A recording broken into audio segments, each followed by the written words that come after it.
You ask Tiger to solve. This deals with linear equations with one unknown. The final result is 8 equals 4. Let's solve it step by step. Group all constants on the right side of the equation. Subtract 15 from both sides. Simplify the arithmetic.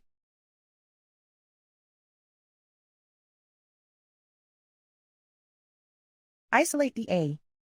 Multiply both sides by inverse fraction 2 over 5.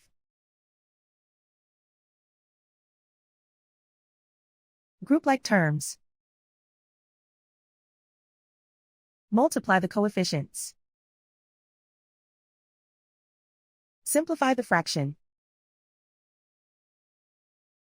Multiply the fractions. Simplify the arithmetic. And so the final result is 8 equals 4.